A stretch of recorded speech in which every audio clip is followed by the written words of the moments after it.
The Agenda with Steve Paikin is made possible through generous philanthropic contributions from viewers like you.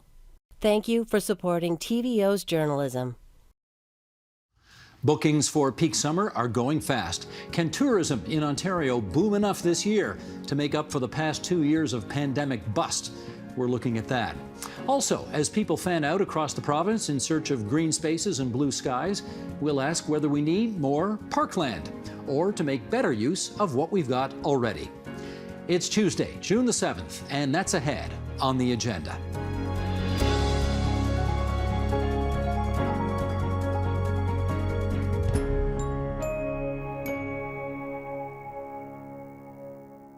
Tourism means fun and relaxation to most of us, but for huge parts of this province, it's big business. And while you may have blocked it out of your mind, at this time last year, we were barely coming out of another wave of COVID-19, locked in the mad dash to get vaccinated. Summer didn't look as rosy as it does now, not by a long shot. Will this year be enough to make up for the pandemic-induced economic disruption? Let's find out. Joining us now in Nodonasing on Manitoulin Island, Kevin Eshkokogan, President and CEO of Indigenous Tourism Ontario.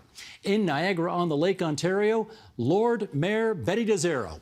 In Ontario's capital city, Chris Bloor, President and CEO of the Tourism Industry Association of Ontario, and Rachel Dodds, Professor at the Ted Rogers School of Hospitality and Tourism Management at the now renamed Toronto Metropolitan University. And we're glad to have you four with us tonight here on TVO. I need to spare a quick word for Betty DeZero here, because once upon a time, 37 years ago, I was a Toronto City Council reporter, and you were on Toronto City Council, Betty DeZero, and I know we've seen each other a few times since then, but not much. So welcome, Lord Mayor. Lovely to have you on our program again. Let's do just a bit of a fact file off the top here and see what tourism looks like in the province of Ontario.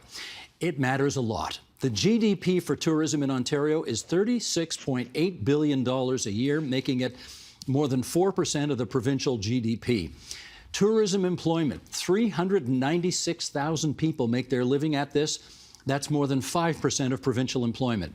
Total inbound travel from January 21 to December 2021, a 14.6% drop from the year before, thank you, COVID. And total outbound travel in 2021 was off almost 40% from the previous year. Kevin, I wonder if you could get us started here and describe what the tourism industry has been like for you over the past 2 years. Thanks, Steve. Miigwech and Gigadon and Adijnakaz and Nodonasing Donjaba. And I'm really glad to be here today and share this, because the travel industry is an important one to the Indigenous community. And we've really struggled prior to the global pandemic. We had unprecedented times, unprecedented demand, and there was so much interest in Indigenous experiences with international travelers, domestic travelers. And now with the pandemic, we've had a little break from that. But that's a positive thing in our mind. We always try to find the positive in what's going on. But this is a time where we're seeing a lot of growth, and there's still a lot of demand. There's unprecedented demand, even more so than ever before, for Indigenous experiences in this country. Kevin, let's learn a little something here. What language did you just speak, and what did you say? So I was speaking Anishinaabe, and I gave you my traditional name, which loosely translates to the man who speaks for the people is my name, and Nodonasing is where my spirit is. That's loosely translated to Manitoulin Island is where my spirit is and where my heart is, and that's where I make my home today. Fantastic. Thank you for that. Chris, give us the story from across the province of Ontario. What are you seeing? Well, the last 2 years have been almost anything but catastrophic, to be brutal, Steve. It's been a very tough time for the industry. We've seen revenue declines of up to 93%. We've seen many of our businesses take on six-figure debts. We lost over 100,000 jobs at the very peak and the worst of the lockdowns that were happening in Ontario.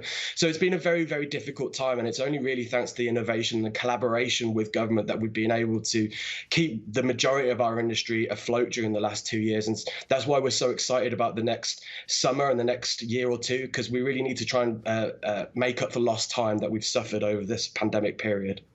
Let me go to the Lord Mayor of Niagara-on-the-Lake next. And I guess for those who don't know, we should say that, yes, Lord Mayor is the title. in Niagara-on-the-Lake when you are the mayor there.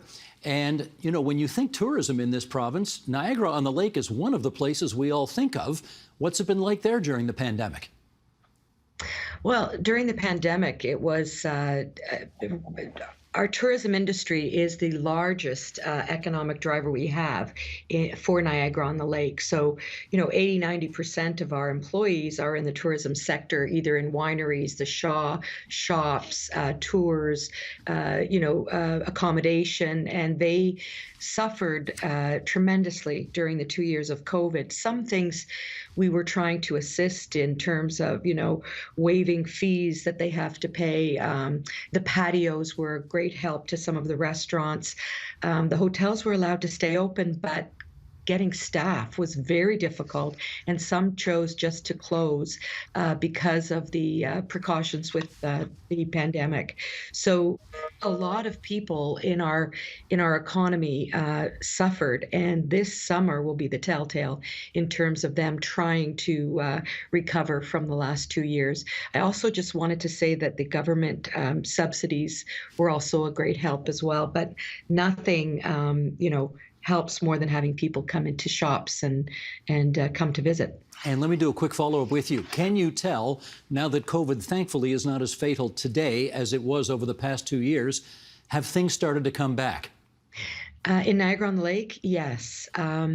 They have. We're getting more and more tourists coming into Niagara-on-the-Lake, and we haven't reached the capacities we've had pre-pandemic, but there are more people coming. And what I'm hearing anecdotally is that people are spending more money, staying longer, and so that's good. What's sort of hurting our economy at the moment is the labor market and the lack of the ability to get employees.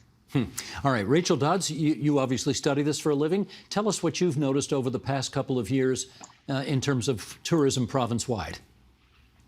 Well, one of our things is that our students, especially at our university, have had to go find other jobs because the jobs, although there's a huge labor shortage, many people didn't necessarily want to be frontline workers. And that's something that's really come to light, is how we treat our staff, that we have had a labor shortage long before COVID, and now we have a labor shortage, but that we need to make sure that we treat our staff better, because most of the labor in our industry has been long hours, lower pay, and shift work.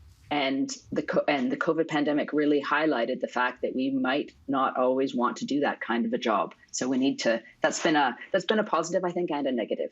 Chris, can you follow up on that? Is it simply the case that more and more people are simply not going to put up with the kind of miserable hours or perhaps even abuse from management that they did in the past?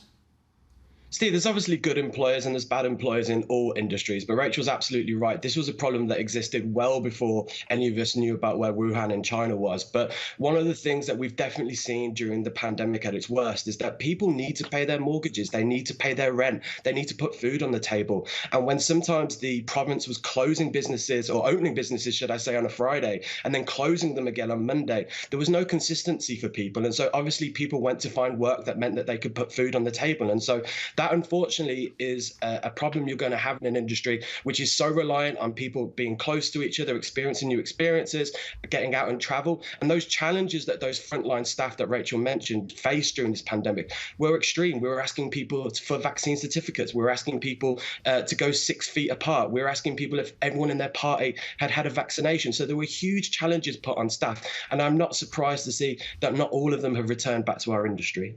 Kevin, what's it been like for you on Manitoulin Island to both hire and maintain staff? Steve, with the work that we do, we help service and support Indigenous tourism operators across Ontario, but not just here on Manitoulin, but right across the province. We're seeing labor shortages, without a doubt. And I'm often quoted as saying we're the original tour guides to these lands, the original hosts to these lands, and there's no one better to be in tourism than Indigenous people. But at the same time, we're not the solution for labor shortages and the challenges we face collectively, but we are a part of the solution. And we've done some great things here to partner and collaborate with others, very specifically the Three Fires Collaborative Quest to get more Indigenous people in the workforce. But we're seeing the same thing the rest of the industry is seeing. Very challenging times to get people involved, and there's just simply not enough people to fill all the roles. Well, Rachel, let's see what we might be able to do about fixing that. What recommendations might you have for the tourism industry in order to ameliorate this situation?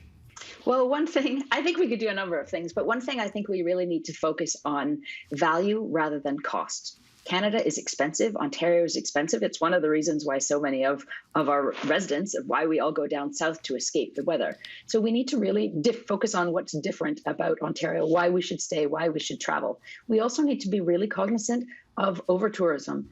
During the pandemic, most people stayed at home, but that didn't stop the shortage of people parking on other people's lawns, crowding conservation areas, crowding local places. And those kinds of things were happening all over the world, but they weren't happening in our backyard. And all of a sudden, COVID highlighted that it's happening everywhere, and travel needs to be better. All these words, academics, I know I'm one of them, love to come up with words like, ecotourism and sustainable tourism and responsible tourism, and now it's rejuvenative tourism.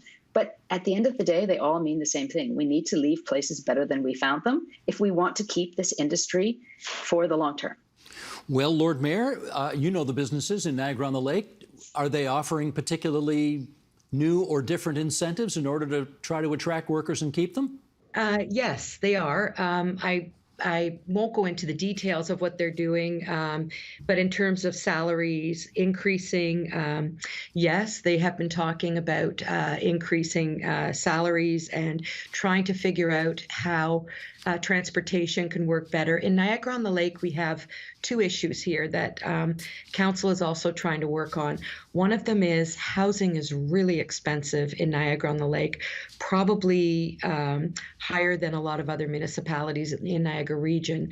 And the other is transportation. And because we're sort of an island at the end of the line in terms of the Niagara region transportation, a lot of people, one, can't afford to live in Niagara-on-the-Lake and can't get adequate transit to get to jobs in Niagara-on-the-Lake. So the town is looking at two things. Number one, we've increased the service for Niagara on-demand transit in Niagara-on-the-Lake, so people can use it at later hours rather than having to stop everything at 6 o'clock. And the second thing that that will start immediately. And the second thing that we're doing is looking at the provincially mandated secondary suites and trying to figure out a way within our zoning bylaws to allow people to offer long-term rentals in secondary suites easier than having to go through a lot of red tape and rezoning and everything else. So those two issues town is trying to address. The businesses are trying to address the issue of salaries and also transportation. So we're working towards a solution, and I'm hopeful that everything we do will help. Let me follow up with Chris on that, because we have heard, particularly during the election campaign, housing, housing, housing. It's just a crisis, and the people that we want to fill our businesses and to serve us in tourism can't afford to live in the places where they work. That's not a problem that's going to be solved tomorrow. Chris, what do we do about that?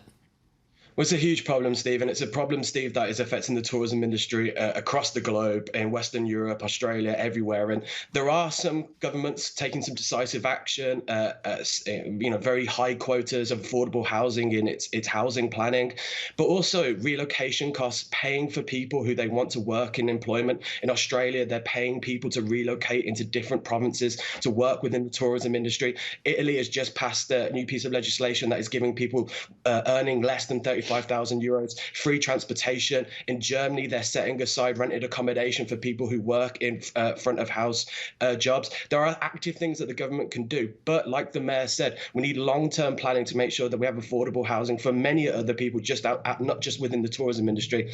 And this is a problem that really could derail our economic recovery in the tourism industry in the long term. We left a lot of opportunities on the table because of a lack of housing, a lack of transportation, a lack of infrastructure, and other destinations and other countries will overtake us in their share of the market if we don't act now. Kevin, let me state the obvious. If people want to go tour Northern Ontario, particularly some fascinating places with great Indigenous history, they got to do a lot of driving. And we all know what the price of gas is these days, not to mention other goods. And I'm wondering if you could tell us what you think the high cost of gas and travel has done to your efforts to improve tourism in the province. Yeah, well, the high cost of gas and other expenses that go along with travel and operating a business have definitely affected our operators in Northern Ontario and beyond. We've tried to embrace technology at Indigenous Tourism Ontario to help provide new revenue streams for our operators.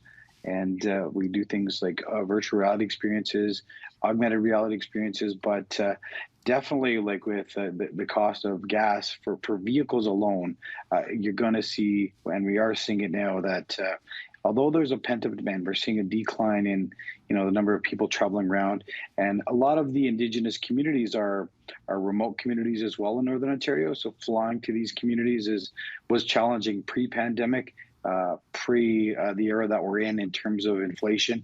So it's going to be even more and more challenging.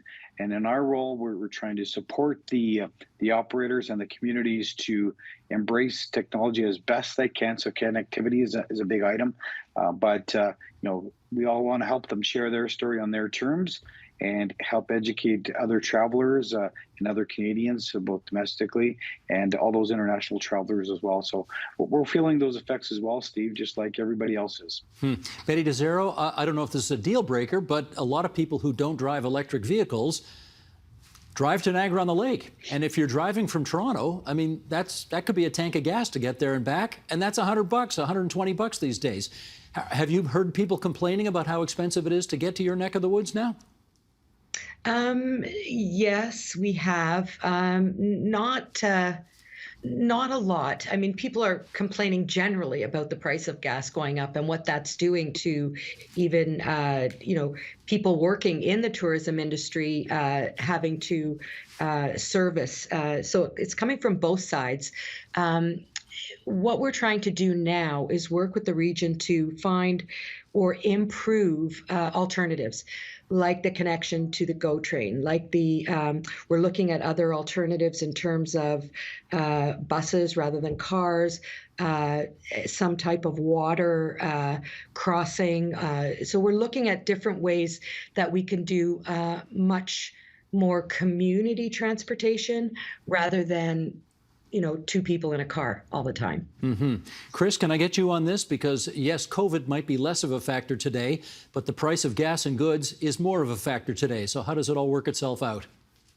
Well, inflation was at a record high in March of 6.7%. It was even higher for food and other key supplies for many for our businesses. And so it's been a double whammy for the tourism industry. Not only is it potentially putting off potential tourists, particularly that rubber tire tourism market from the United States, comparing the price of gas from their own country or potentially filling up in Canada and doing a road trip, but also it takes a lot of fuel for our businesses and some of our remote areas to run their businesses. So it's a double whammy. And, and I've had a lot of frustrated calls from our members during the election period who wanted to hear more about how potential governments could help them during this cost of living crisis, because this is a very dangerous time for the tourism industry at the moment. Many people think we're out of the woods. Many people think that our businesses, it's plain sailing from now on. But things like the cost of living crisis are really going to damage their ability to kick on during this summer and potentially could put businesses that have survived the last 2 years at risk of closure. Rachel, what do we do about this? I know governments are trying to take the price of gas, take the tax off the price of gas, but even still, it's more than $2 a liter. What's that going to do? Well, I was going to say, I think it's only going to keep going up, especially when you start adding carbon taxes and things like that. But there are a lot of solutions and some really innovative, wonderful social enterprises in Ontario that people can take advantage of. For example, if you are going to go, you want to go for a walk or you want to go to a region, you can take the train. Not everywhere, of course. You can take the bus, but there's an organization called Park Bus, which brings people out of their cars onto the parks. It reduces carbon. It gives them an amazing opportunity to meet some like-minded people and put some money back into the local community. And those are the kinds of things that communities want. They need to see the value from tourists. So if somebody fills up in Toronto, puts all their food in their car, and they drive up to, say, for example, Lake Simcoe for an afternoon, and all that's left behind is garbage, the community doesn't really see any benefit from that. And so they're not going to want you there. Those are the kinds of things that the tourism industry has control over and the tourist has control over. We don't have control over the price of gas, but we do have control over what we bring into the local community. Making the effort to get to know local people, making sure that we eat in local restaurants, putting some money back into the economy, understanding that we're all feeling the pinch right now, but some people more than others. So there's some things we can do to be really positive, and we can get a break and enjoy ourselves and, enjoy the wonderful summer sunshine that's about to be on us. And we have beautiful lakes, beautiful trails, wonderful restaurants, great food, amazing Indigenous culture. Those are the things that we can celebrate and enjoy and ensure we put some money back into those pockets of the people who really need it. But it does require us to be a little more creative in the way we approach these things, yes? That's not a bad thing these days, I think. I don't think everyone talks about recovery, but it's not COVID. The tourism industry didn't have a cold. The tourism industry was very, very, very busy in 2019. And I'm not so sure that going back to the way it was is necessarily always the best thing. We need to do things better, and we need to start doing them now. It's not something that has to happen 20 years in the future. Right. Now, you did mention COVID, and let me follow up with Kevin on that. I said earlier, COVID, thankfully, is not as fatal today as it was a year or two ago, but it's still there. And I'm wondering if it's still, Kevin, in your world, a concern for operators. It definitely is. So, Steve, as we work within the provincial and the federal guidelines around the global pandemic, we also have another layer of government within our communities that we have to be respectful of, because we've got highly vulnerable people within our communities, and there's still some restrictions in place that the rest of Ontarians and Canadians may not face. And with that, we're very concerned about it, because our businesses are highly vulnerable to begin with. Although we've been doing tourism, as we say, for over 500 years or even longer in some people's eyes, we're new to this tourism game as we know it today. To what Rachel referred to, we were super busy in 2019. We're still incredibly busy, and we need to be mindful of that. And we need to be respectful of those business operators who really struggled just to survive and put food on the table during the global pandemic. And now we don't want to overrun them and close them down for other reasons. But the global pandemic and we never know what tomorrow is going to hold. So we want to make sure we help and support as many operators as we possibly can. And the pandemic is still having its effects within our communities. Let me pursue that with Chris. As you alluded to earlier, there are, thousands upon thousands of businesses that have gone into even further debt than they might otherwise have in order to stay afloat over the past 2 years. And I'm wondering if you can give us a sense about how those businesses that are still alive, that have accumulated all of that extra debt, how are they managing it? How are they going to come out of it?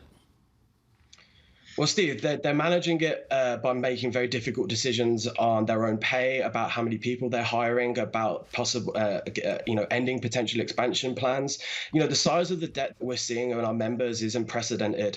I was just speaking to our colleagues at Nature and Outdoor Tourism Ontario, who really focus on resource-based tourism in the north, and they're saying their average membership debt is $187,000.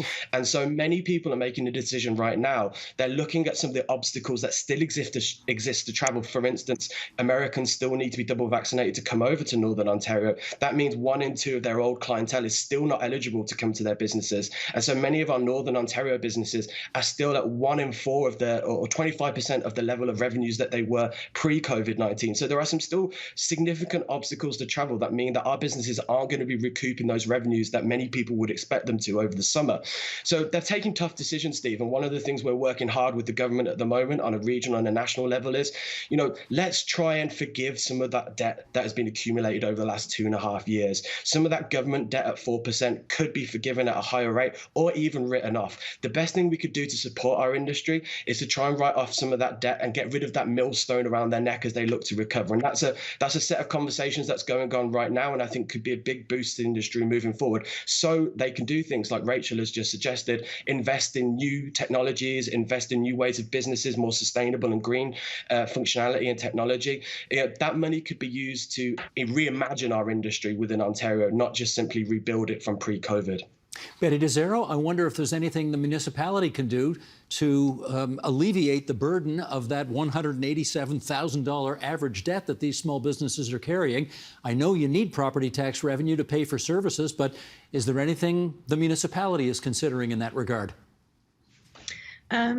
We did a lot of work during the pandemic in terms of waiving fees and trying to work with our businesses to, instead of panicking What happened was they involved in online marketing. We started Shop Noddle. We've been, we allowed the patios to take place for restaurants. So we've been working with our businesses throughout the pandemic to figure out what the new normal and the new technology will look like. In terms of reducing taxes, we're looking at putting in a heritage tax rebate. That may or may not fly at this point. As you said, we'll need to try to keep our taxes to pay for the things that we've been working on throughout COVID as well in the municipality. But we meet with our businesses frequently to find out what more we can do to assist them. Well, let me follow up with Rachel on that, because we've had quite the laundry list of concerns that tourism operators would be dealing with right now. And I wonder what's at the top of the list based on your travels. What do you hear is the #1 concern of operators nowadays? Oh, I don't think there is just one concern. Cost, definitely, as everyone else has really mentioned. Staffing is also a really huge issue. Also, making sure that they can provide a competitive offering compared to everybody else. But we can't forget that 90% of our tourism industry is made up of small and medium-sized enterprises. So what makes the news are the big people, the big hotels, the big chains, but actually our industry is 90% small and medium-sized enterprises. So we really need, those are the kinds of considerations that comes up. And for those organizations, they can't pay to play, especially not in a climate like this. So probably the most important thing is we need to be as forgiving as we were during COVID to make sure that we all work together and rethink tourism and rethink what it's been historically to make it a better place for everyone. Operators, environment, and tourists together. Well, with just a few minutes to go here, I guess it would be a nice thing if we could leave this on somewhat more of an upbeat and positive note. And to that end, Kevin, maybe you could tell us, what are you looking forward to this summer? Well, I'm looking forward to people traveling around. I know there's some pent-up demand, and people have been getting a little bit of cabin fever. And here in the community where my office is located on the Consultation First Nation, they just had their first powwow in 3 years now, and it was packed. People were out and about, and it was a great time. They're visiting, they're celebrating together, and I'm looking forward to that happening this summer, where everybody gets out and enjoys the nice weather here in Ontario, and spends a little bit of dollars around the regions, and everyone's kind to each other, nice to each other, and is just out enjoying and having a good time this summer. Amen to that. Betty DeZero, are you going to get to a play at Shaw this year? Oh, yes, for sure. Yeah, the Shaw's got some great plays this year. They're celebrating their 60th year, and we're really excited about being able to showcase the Shaw this year. Ben, we also have a lot of sort of organic kind of festivals, all our, cherry, peach and strawberry festivals, and people getting out. So it's really going to be a good summer for us, I think. And the numbers in terms of tourism are increasing every day. Well, if you're a history nerd like me, you just love going to Fort George, and you love seeing the first ever Legislative Assembly building in the history of the province of Ontario, which only goes back, well, a century and a half or more, actually. So that's another good reason to go to Niagara-on-the-Lake. Chris, how about you? What are you looking forward to this summer? Oh, Steve, after 2 years of having to have conversations like this with my members on very small screens, I'm just excited to be able to get in a car and travel around the province, go to Manitoulin Island, spend some time with Kevin and his fantastic Indigenous tourism operators, just getting out and enjoying what we have in Ontario. Listen, we're very fortunate in our province that we have an incredible tourism offer that not only people in this province want to take part in and visit, but across the world. And so I came to Ontario 3.5 years ago. I immigrated here from the UK because I fell in love with this province, and I just can't wait to get out, enjoy it, and spend some time with friends again instead of sharing screens like this. Really? I could have sworn that was a Huntsville, Ontario accent you had there. Really? You're from away, are you? Okay, go figure. Rachel, you get the last word here. What are you looking forward to this summer? Not wearing a mask, I have to say. I think sometimes we still wear them, and we need to be very sympathetic to everybody who has has other issues that's still going on, and a lot of people are still highly at risk. But I'm really looking forward to seeing people enjoying our wonderful lakes and the water and the beaches. It's lovely. Those are 4 perfect answers of things to look forward to this summer. Can I thank Rachel Dodds from, I don't know what you guys call it. Do you call it TorMetU or TMU, or what's the new acronym? Toronto Met, TMU, it doesn't matter. Okay. All of them are great these days. Gotcha. Chris Bloor from the Tourism Industry Association of Ontario, Betty DeZero, the Lord Mayor of Niagara-on-the-Lake, Kevin Eshkokagan, President, CEO, Indigenous Tourism Ontario. Really good of all of you to join us here on TVO tonight. Thank you. Thank you. Thank you. Thank you. Thank you much.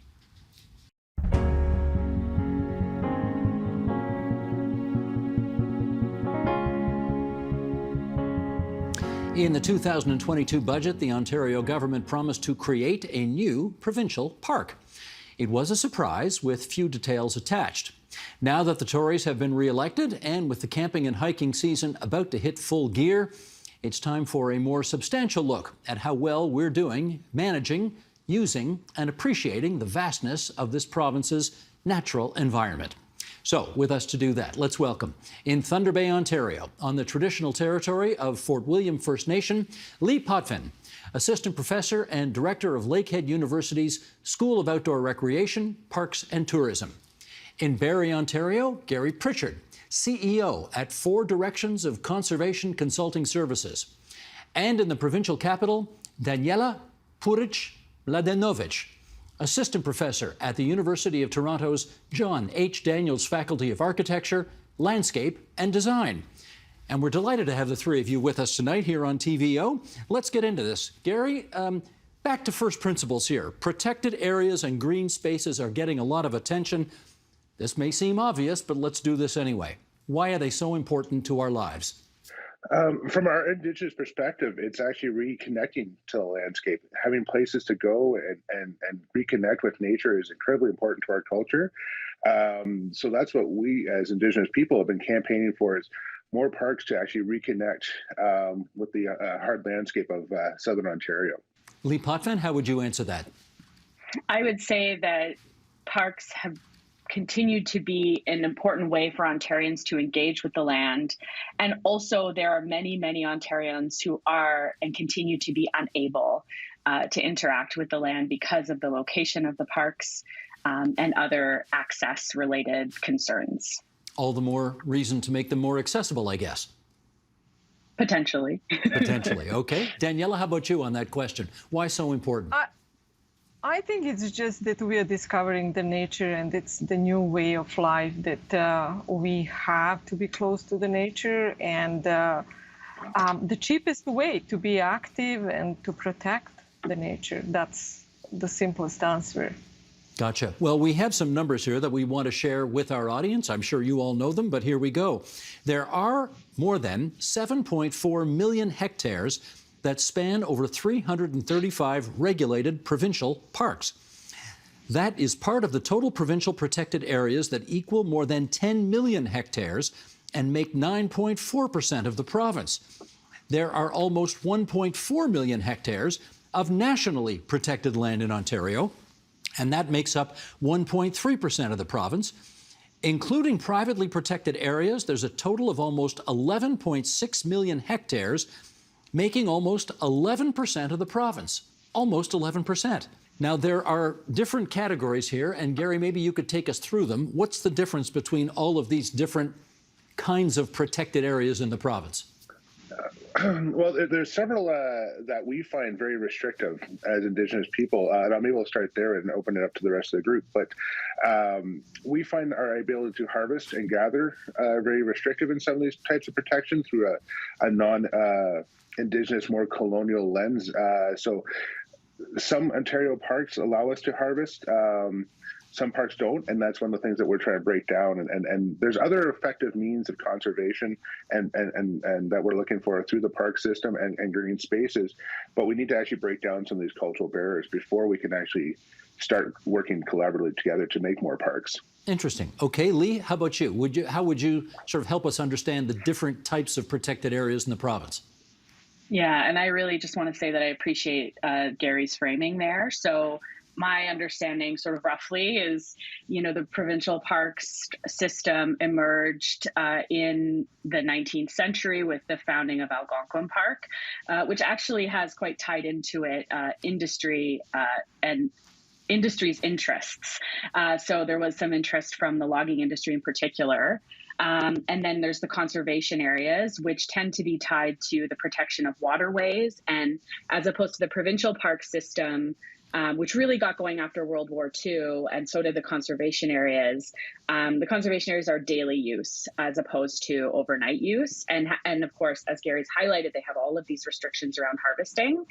And then, of course, the private conservancies, which are really focusing, and in this area right now, they tend to be really focused on protection and also protection of access. So folks that are privately buying up and not exclusively buying up these pieces of land are not buying them for folks to access. They want to protect them from human interaction.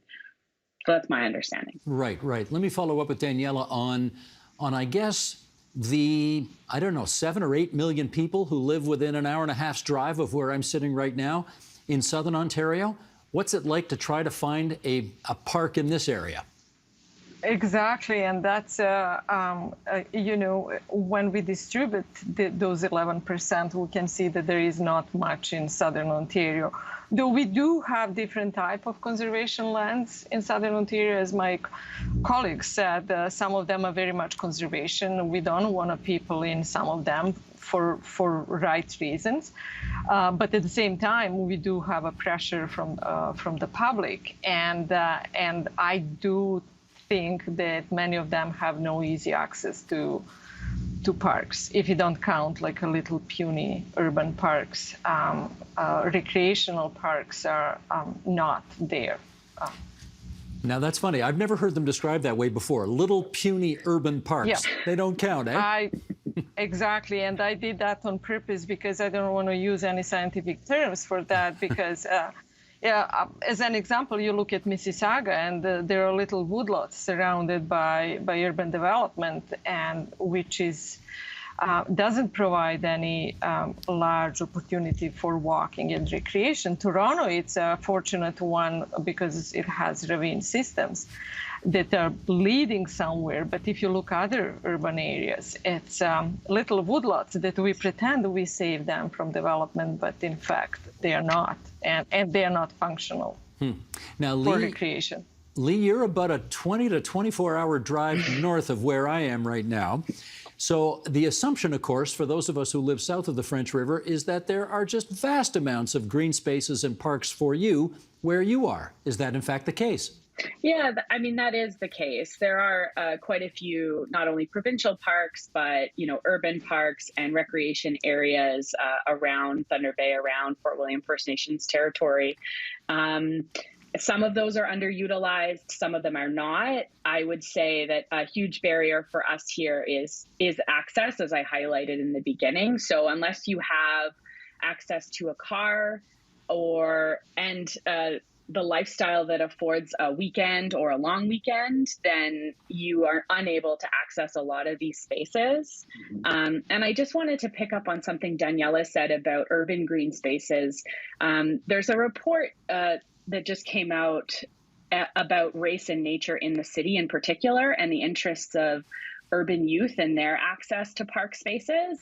And some of what those youth have highlighted are perhaps different than what we might conceive as access to nature. So for example, being able to rent a barbecue pit in one of the larger parks in Toronto is a desirable way to spend time in the outdoors. Now, someone from Thunder Bay might say, well, an urban park isn't the outdoors. The outdoors is 20 minutes from the last house or the last major highway. But I think as we conceive of parks moving forward, we need to take into account the diversity in urban centers and the experiences of racialized youth as we construct these spaces.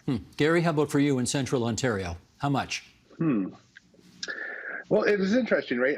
Where my First Nation is, we're actually 10 minutes from the Shield. We're 10 minutes from the Carolinian Forest. So we have a wide variety of different types of parks and different green spaces to go to. I agree with both statements from everybody that some people, that is the nature that they so seek out, desire, but some other people need to access more and go further. One of the things, I used to actually work in the Ontario park system, and I used to think we need to educate people more on their ability and how to access nature, and to be doing it in a safe and good way, not to harm nature or harm themselves. And I think that's more important in this post-pandemic strategy to get people outdoors. Well, pick up on that if you would, Gary. What do you think protecting more area for provincial parks or whatever, what do you think that would do for the environment? It would help, especially in our territory, bioconnectivity for migration corridors for species to get from the Carolinian forest to the boreal forest. That's a big thing that we have. We actually, a lot of our research that we're doing as First Nations is actually showing us that the animals are traveling the major 400 corridors, and we want them to stick to more naturalized areas so they have spaces to stop over and rest. Not an en route, but actually an actual wetland or a woodlot, and actually help those species thrive and migrate through to get to the far north. Daniela, how about you on that? What would more protected area do for the environment? Oh, I agree with what Gary said. We need to reknit our landscape, because with all fairness, what we have, it's good, we need to conserve, but we have to start thinking where else we should be making the linkages for both wildlife conservation, but also people. And that takes a very strategic approach and cannot be looked to without looking at the land use planning and green space. And I would just add that there is that conflict out there. Gary touched on that, corridors, highways, and we are doing a little bit ad hoc that right now and opportunistic. So we really need a strategic approach to envision a green system across Southern Ontario. Lee, let me pick up on the people angle there. What do you think it would do for communities to have more protected green space? I think that's a really fraught question, depending on who you count or who gets counted as the community. And I think that the history of the parks has not, in this era of reconciliation, we need to be considering who has not been included in these conversations before. And, Gary has alluded to this in some of his responses as well. And I think, we need to, if there were to be a new park created, then who is part of that conversation? I would say that Indigenous communities should be part of it, as their right to self-determination. And this conversation, I think, sits next to the current land back conversation that's happening as well. So that's a slightly complicated answer, but I think that we need to be including community from the, pardon the pun, ground up, and making sure that there is that equity of access built into the process. No, that's a good point. And we and our listeners and viewers are certainly able to handle more complexity in the arguments. That's one of the reasons people like to come on this program. So, Gary, I'll follow up and ask you about, the Conservatives sort of dropped this little nugget in their last budget back on the 28th of April about we want to create a provincial park. They didn't say where, they didn't say how big, they didn't say how much they would spend on it, and they didn't say who they'd be consulting to make sure that it happened. Do you have any undertaking or knowledge as to whether or not Indigenous communities are going to be consulted in the creation of that new provincial park? I hope so. In the era of reconciliation and Indigenous protected and conserved areas, the whole idea of co-governance and working together really, I hope, shines through. Ontario is the only province really not working towards Indigenous protected and conserved areas. So, being from the province and helping other provinces to create these systems really bothers me. So I really hope that we're a part of that. And actually talk about how to use the land together. When we signed treaties historically, it was about living together and in a space together. And we need to really reunite that treaty relationship to create more green spaces and create healthy environments for all people to thrive in. Do you see evidence that's happening? Not in Ontario. What would it take to change that?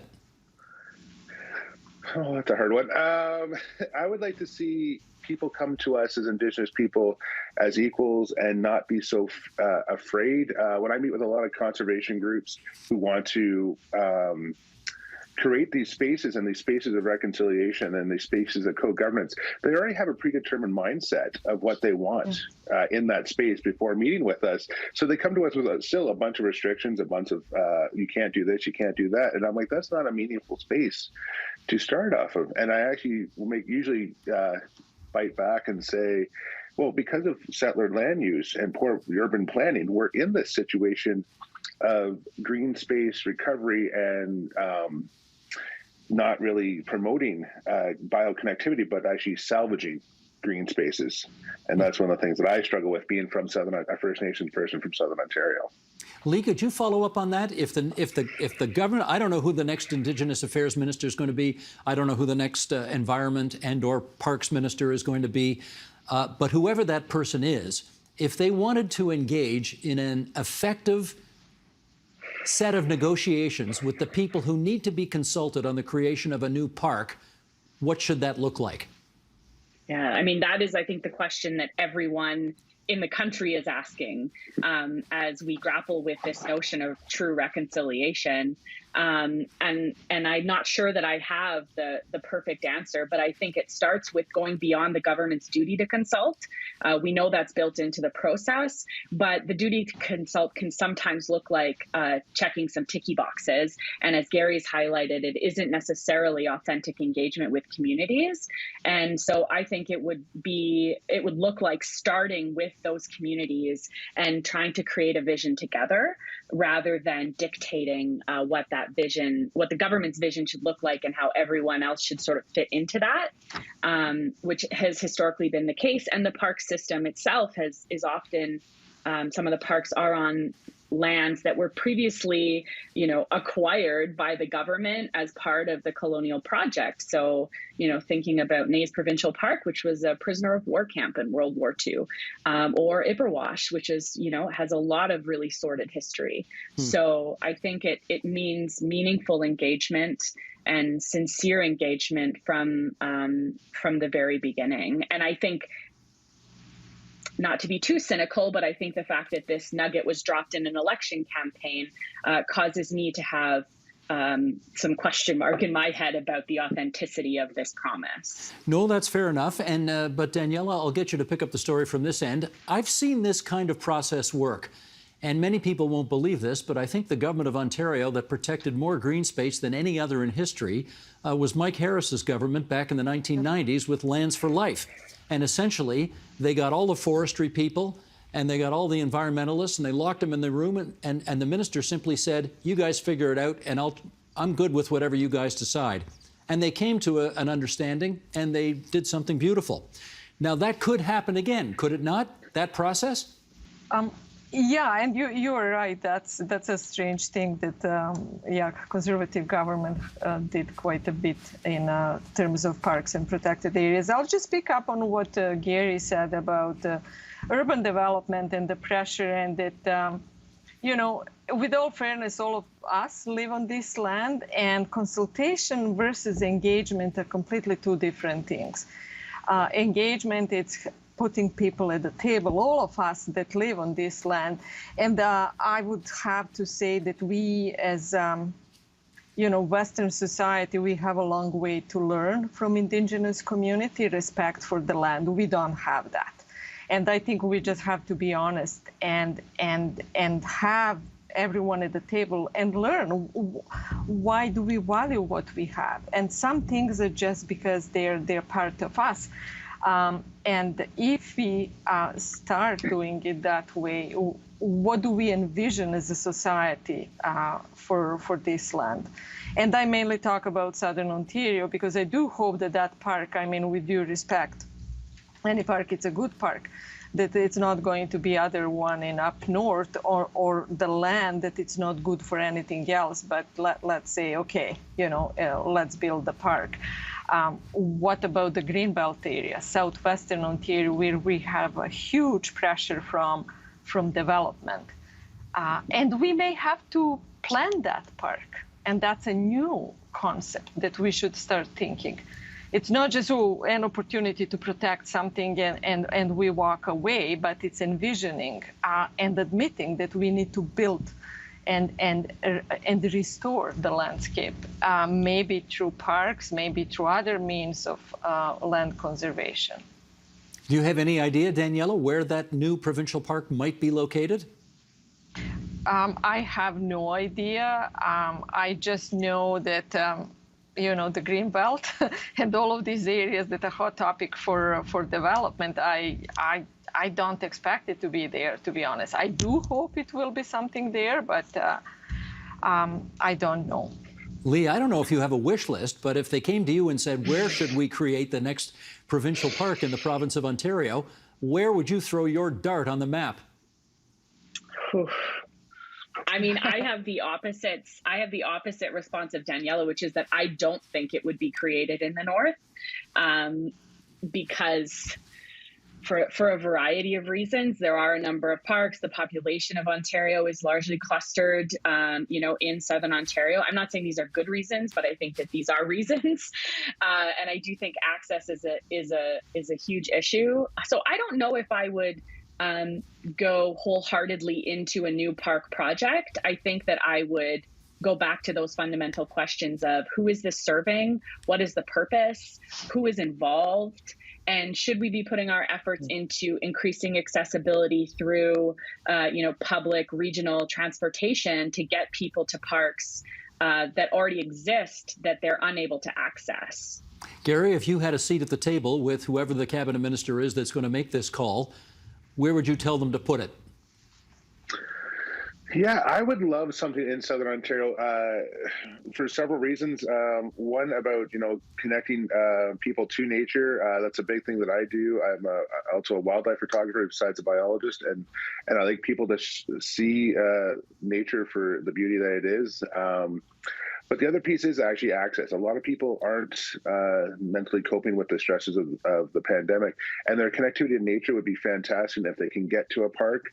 One of the parks I've been actually working on redesigning in Toronto and Scarborough was actually allowing access for people with disabilities. And that's something that was fairly new for me, working most of my park career in the north, really thinking about people with access problems and allowing them to connect with nature on a trail system that's easy for most people or vehicles to travel on. That was a great experience. That was definitely something we don't get as Indigenous people every day about parks, and we used it as an educational opportunity to educate people of Scarborough about the Mississauga or Michissauga people, and that was great too, because that's that reconciliation piece, and that was a really great project. Right. Daniela, let me ask you about the other side of the coin, and I do hear this criticism, which is, given how pent up everybody's been over the last 2 years, there is this pent up desire to get out there. And if we create a new park and it is overrun or inundated with people and it causes a negative footprint on the park, how problematic is that going to be for nature at the end of the day?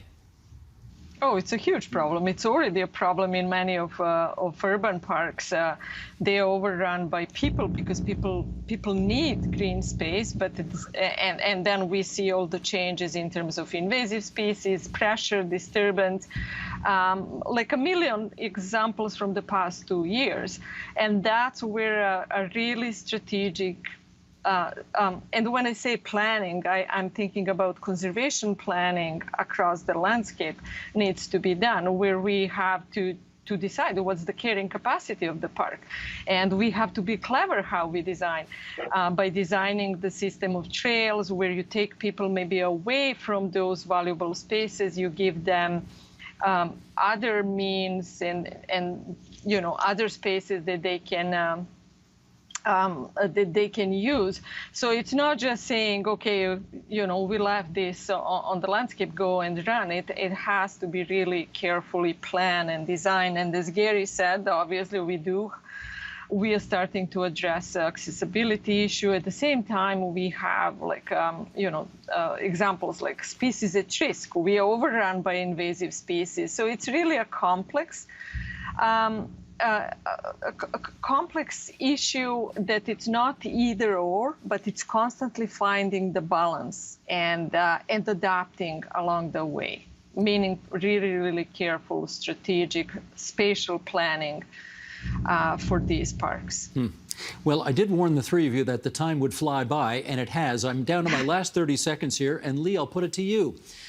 I want you to give our viewers and listeners some sense of what it does for you personally when you are able to get into the vast outdoors of Northwestern Ontario and just be one with nature. What does that do for you?